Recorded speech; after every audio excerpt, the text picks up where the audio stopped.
Hi, welcome to Lasers, Dragons, Keyboards. I'm Aaron DeMott. I'm Liberty Spidell Hart. And I'm Josh Hart. And today on LDK, we have Paul Regnier. I'm pronouncing that right, correct? Hello. Yes, Regner. That's good. Yes, thank you. All right. Thank you for having me. Yeah, Always a pleasure. Yeah. Paul. Yeah, Thrilled to Paul have you. Regnier. Paul Regnier is a speculative fiction author. He believes one of the closest things to magic on this earth is imagination. His favorite type of story is filled with adventure, humor, and heartfelt moments between characters. He likes to dream up worlds of fantasy, sci-fi, mystery, and the supernatural. Sometimes they end up in a book. Paul is the writer of a new fantasy book called Bard Tidings, as well as the Luke and Bandit Cozy Mystery series, the Paranormia series, and the Space Drifters series. Paul lives in Treasure Valley, Idaho, with his wife and 2 children. Hold on a second. Again, welcome. Hold on a second. I think we may be having a tech issue on our end. Aaron, did you switch the stream on OBS? There we go. Wait, I I'm can't hear Aaron. Is Aaron talking? No, I'm here. Yeah. Okay. Oh, there he is. It's going to be one of those days. It looks like we were on just the. Yeah, just a stream picture. Yeah. They saw our logo. They should have heard all the talking though. So, I hope. I don't know. I think if it's just that, should we start over? Well, it's too late because we're already live. Okay. Yes. So, again, welcome, Paul. Thank you. Hopefully we got your introduction in there. So. Close enough. Yeah, so just in case any that was missed, we are with live with Paul Regner today. Um, so Paul, we like to start off with 3 important questions. First, what is your name? What is your quest? And what is your favorite color? My name is Paul Regner. My quest is to write as many books as I can imagine. And my favorite color is green, but occasionally blue. Is it any particular Kind of shade? depends on my mood. Yeah, I think it's just like kind of like ocean colors, Okay. tones. Yeah. Yeah, if you go back far enough in history, green and blue were the same color. So. True. Okay. I don't know. No, really, it is. It's fascinating. Go look it up sometime when we're not live on stream. But Pulling up a new tab on my Chrome that is probably already overloaded. So Paul, I mentioned it in the intro that hopefully went through. We do know that your latest project is Bard Tidings. You want to tell us a little bit about that? Sure.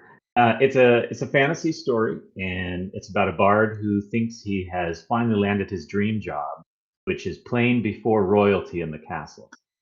But he quickly learns that the king is a horrible tyrant, and it's not a pleasant place to be.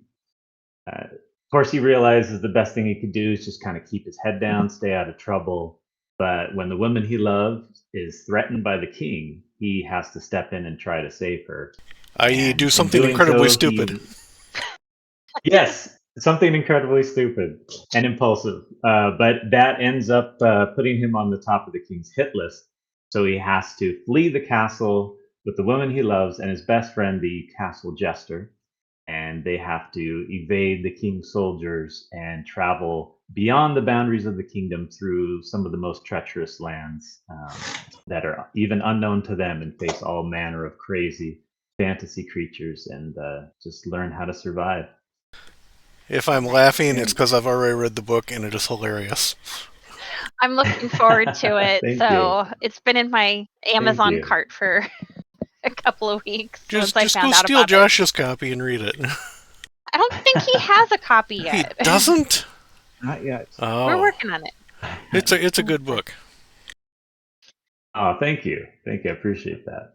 It was fun to write. It was a lot of fun to write. I figure if I'm having fun as I'm writing the story, hopefully it'll be fun to read.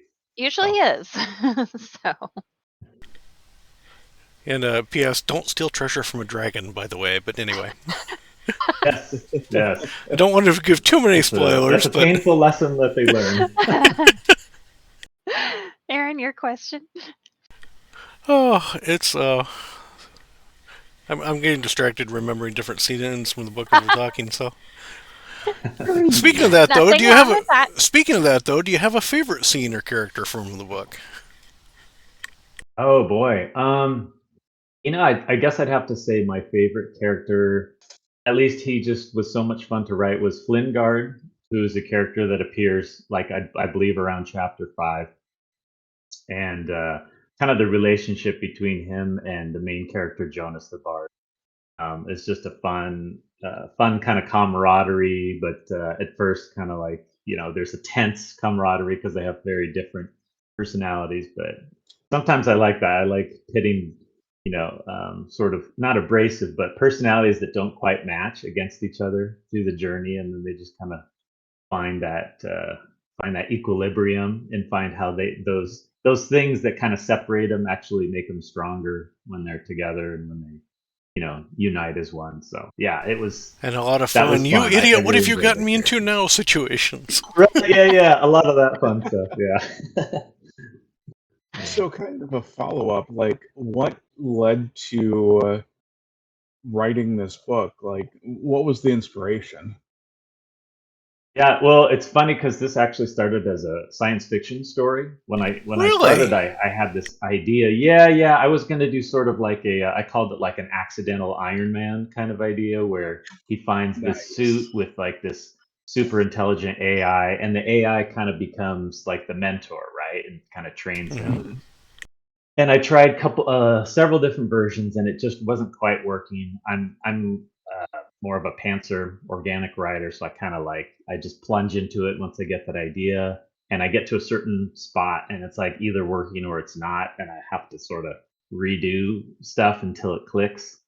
Um, so I couldn't get that particular idea to work, and it was kind of frustrating. And I was going through old notes. Sometimes I write little notes and ideas I have on little scraps of paper.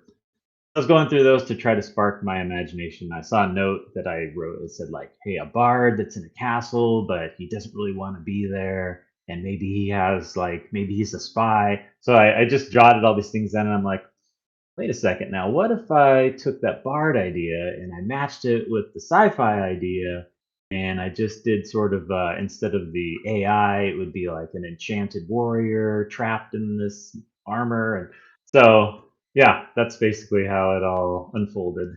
And then it just flowed. As soon as I turned it into a fantasy, it's just like boom. It was like that was what it needed to be. Nice. Nice. So a little bit of a clunky process, but it totally worked for me. So Yeah, this is kind of your first foray into fantasy, isn't it? Because your previous books are sci-fi, space opera, or kind of urban fantasy. yeah. Well, actually, the very first book I ever wrote was a fantasy book. Okay. I when I was a teen and fantasy was it for me. That was like I was all about fantasy. And then as I kind of went into my 20s, it started to a little bit more sci-fi and other types of books. But yeah, but when I first started like publishing, traditionally and stuff, it was the sci-fi trilogy, and then I went to like supernatural and then mystery, and now I'm coming full circle with fantasy again. Nice. But Nice. Just Nothing cover wrong yeah, with I all kind the of just spec go fic where the here, huh? inspiration. Yes, right. I'm just trying to get every category. I guess. Next up is paranormal romance. Yes, You right. need werewolves Yes, and Good luck. vampires next. right. So, Oh, it's funny. so if you're kind of hit and miss with all of the different genres that you're kind of putting your fingers into, how does that work with your marketing? Um, does it really Yeah, I impact wouldn't. everything? I wouldn't recommend it. I've heard that from multiple authors who kind of dabble. So, Yeah, that's what. In fact, that's what because I initially launched the science fiction trilogy, and then I had the idea for the supernatural, mhm, and I did have people tell me like, well, people are going to expect more sci-fi. mhm. But I kind of, every time I'm about to write a story, I really kind of pray it through, and I just feel like, for me, I want to go with the idea I'm most excited about, and because Mhm. I feel like that excitement will carry me all the way through, and it will translate. I think when people Mhm. read it, they'll pick that up. They'll pick up like, oh wow, this story seems very exciting and vibrant, and I think that's just because that's how I wrote it, because I had just that. I was totally inspired. Um, so yeah, whether or not that works great with the whole marketing and promotion thing and branding your Mhm. author, profile and all that, probably doesn't work the best, but I feel like my style remains consistent. So Mhm. that's the thing that remains consistent the whole way through. Like it's kind of like lighthearted adventures with humor. And Mhm. then, Yeah, the genres may change, but the style kind of remains the Mhm. same. I was gonna say I Yeah. haven't read the Supernatural series, but I I know have I've read read. I've read Space Drifters and Bard Tidings, and I could I would say that you could lump that together as humorous spec-fic or whatnot. Just Yeah. if that works for you, I don't know. Yeah, yeah, yeah. Totally, I agree. Mhm. Aaron? Oh, let's see, where are we now? Oh, we're up to Probably random. number 4. We're up to random questions, aren't we? Or no? Oh no, yeah, that's right. We're kind of I jumping kind of around a little bit skipped there. over. You did skip over that one. More because he kind of led into it. So. True. Next up, we're talking about editing. We've talked about that a little bit as to, far as your fancy and getting to a certain process. But how does it look like after you found your groove? How does your editing process look like after that? Yeah, I usually, I try to, if I have a day or at least a good section of the day to write, I'll just kind of plow through, and then when I'm finished, I'll try to get a chance to go over what I read later, or maybe the next day. So I do a lot of self editing that way, where I just kind of review what I wrote like the previous day, and then in the process of reading it, it also kind of gets me in that same groove that I was in before. So everything kind of feels, kind of ties everything together with the same feel.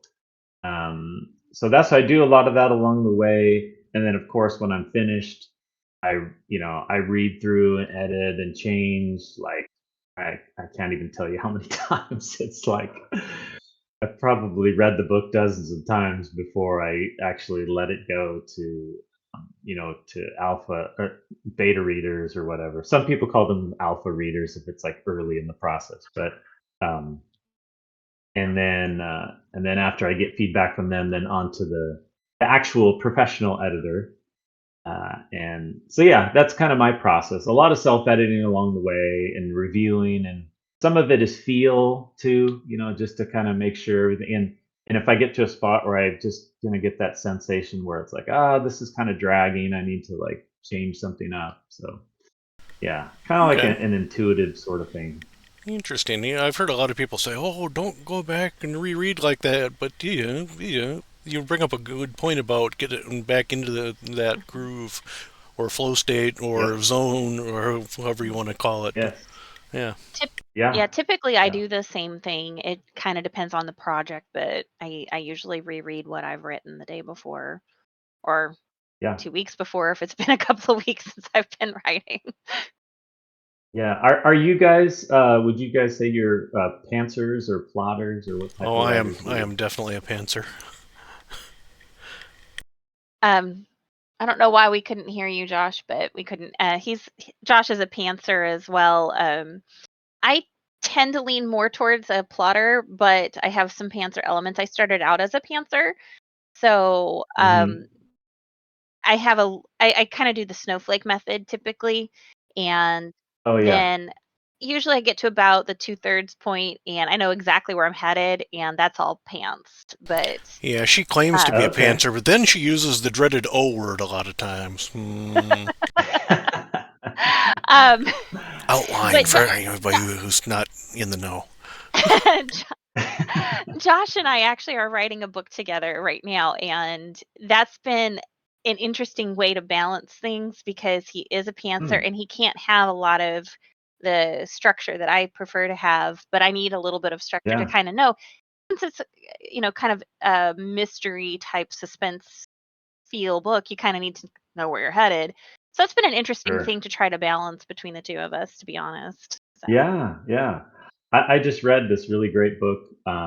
It's called Story Trunk Structure. It's by Stephen James. I've heard of it. Have you guys? Yeah. It's Heard of really it. I cool don't because think I've read it yet, though, but yeah. he's a pantser, but he calls it organic writing. Hmm. I think I've heard it called like discovery writing Oh, too, or whatever. there's a zillion different names for it, yeah. Yeah. Yeah. But this book in particular, because I've read a lot of like writing craft books. Well, maybe not a lot, Hmm. dozens. And this one was like it's my new favorite because it really goes over like kind of embracing that organic writing style, but also like adding to it and making it even more robust. It was really cool. So I'm recommending that to when I find out if someone else is like that type of Yeah, I'm writer. gonna have to Like, read oh, you'll that love because this. I have heard of it, but I don't think I've read it. I'm gonna have to Yeah, follow up on that because yeah, uh, my it's my very good. process is kind of pick a scenario, sit to the characters, and kind of see what happens with when the characters and their personalities and encounter the situations. So kind of see what decisions they make when they encounter that scenario. So yeah, I'll have to read that book. Yeah, that's fun. Yeah, I like that. That's fun. So I know you were at Realm Makers this past Yes. weekend. Hmm. What I couldn't wisdom make do it. you? I know. What wisdom do you want to share from there? Well, I can't promise it's wisdom, but it was definitely a lot of fun. It was like the last time I went was 2019 in person. Hmm. I did like a virtual version I think in 2020. Yeah, But they were only I virtual think. in 2020, like everybody else. right, yeah, Ugh. yep. So I was there in person in 2019, and there was probably around 300 people. Mhm. So last weekend there was over 500. So that was kind of crazy to see it almost Oh, double, that's a lot and of it people. was just jam packed. But it was just like so exciting. Like everyone was just really excited to be there, and it's just like books as far as the eye could see. So that's like super fun. And then of course there's the cosplay on Friday night, which is just kind of a fun awards dinner. Did you go I as took a anything? great class. What's that? Did you dress up as anything? Oh, I was a bard, of course. Of course. Had to stay within theme, right? Hmm. I had a great course by Daniel Schwabauer. I don't know if Hmm. you're familiar with him, but he Yeah, he does a number he's of classes and from Kansas City, yeah. actually.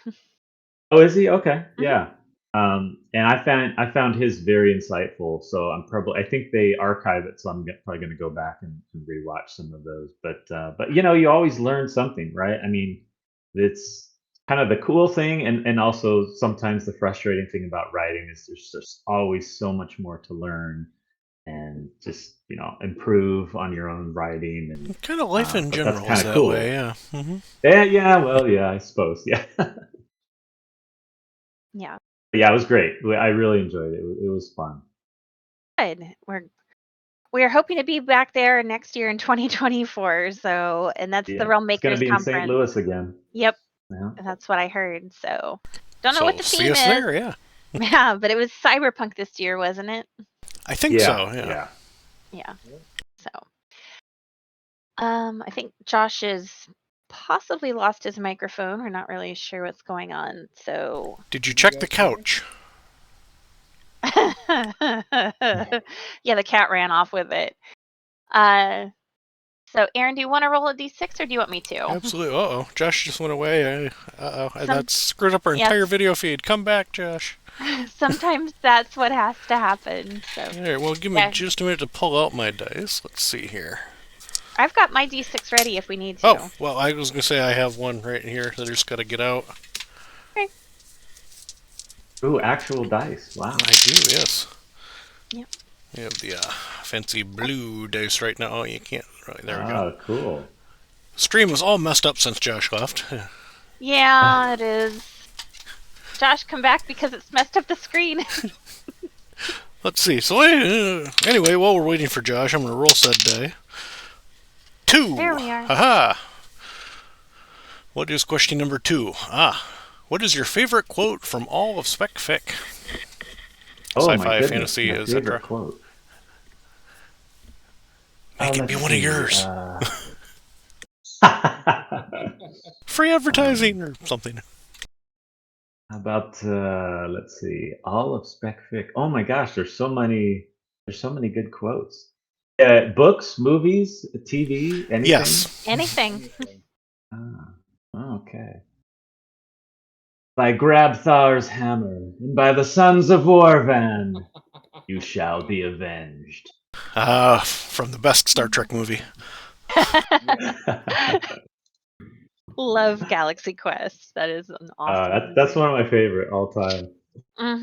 Yeah, that. And there's what a so many. Boy, I tell you about that movie. It's so crazy. It's to me, it's almost like the style of writing that I want to achieve because it's funny, but it's also there's spots that are actually really touching, like surprisingly, like with that quote, how he hates to do that stupid quote, and then at the moment where this this young alien guy is like looking up to him as a mentor and he's dying, he like delivers it with like his perfect Shakespearean acting, and it's just like, oh my gosh, like I'm not crying, you're crying. It was like Yep. so beautiful, Yeah, that's a great movie.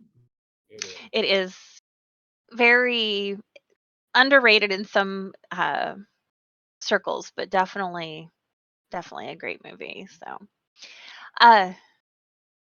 So Paul, who would you pick to go on an epic quest with you? Who would be in your fellowship? Oh boy.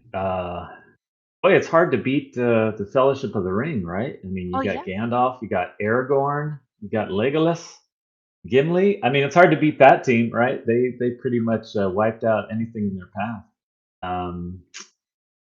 Yeah, I got to go with the Fellowship of the Ring. I mean, that might be the go-to answer, but yeah, I can't think of who else could stand against them, unless you had a friendly Balrog along. I don't know. Maybe so. That would be fun. Mm-hmm. Josh, I'm not sure if your audio is up very high, but you can try to ask the next question. All right, can you hear me? Not really. Yeah, not really. That was weird. It was working, and now it's not. Yeah, he switched to earbuds. Fair enough. All right. Let's try this.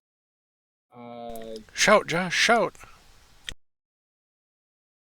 Let's try this. So, what's up next for you, Paul? I feel like I'm talking to someone at the bottom of a well. We'll save you, Josh. We'll throw the rope down. Right. What's the question? What's next for me? Yeah, what's up next for you? What are you working on next? I'm actually working on the sequel for Bard Tidings. Ooh. And yeah. I'm early on, but it's going well. I have it planned out for like a trilogy. Nice. I know the basic ideas and plot, but since I am not an outliner, it's it's not thoroughly sketched out, but I know where the story's going, and yeah, I think I'm pretty excited about it. So yeah. Excellent.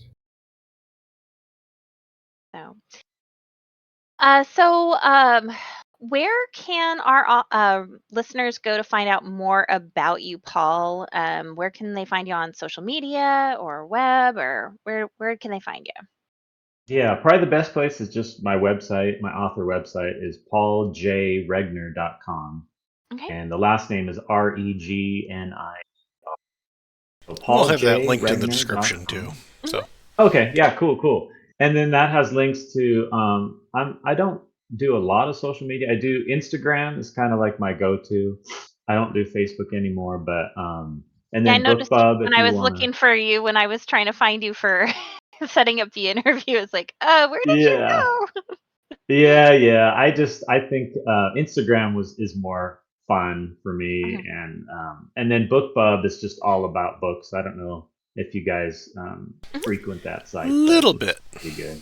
Yeah, I bit, haven't yeah. haven't been there in a while, but I have done some promotions through there. So Yeah. So yeah, pretty much, and there's links to those on my website, okay. and yeah, and then you can find me on Lasers, Dragons, and Keyboards. Woohoo. Yes. Finally, we haven't had you on before, but it was definitely overdue. Thank you. Apparently, you It can was find him great at to be Realmakers on. next year too. Yeah. So, So, well, thanks so much for coming on the show today, Paul. It was fun to have you. I'm glad that we finally made this work, and Yeah, me too. we should have had you on ages ago for some of your other projects. But do you want to talk briefly before we close about any of your other projects that your backlist? The I Space mean, it's Drifters all series is really good. yeah. Thank Especially you, if you like Aaron. funny sci-fi like Galaxy Quest, you'll love it. Yeah, thank you. I appreciate that. Yeah, I mean, it's all the books are on my website, and I'm mainly published on Amazon, Okay. but it has like all those look insides. If you want to Mhm. like read some sample chapters, you can find them there. Yeah. But yeah, thank you for having me on. This was a blast. Yeah, thank you. Had a great time. Yeah. Well, thanks for joining us. next We'll time come for you, Josh. We'll send a rescue team.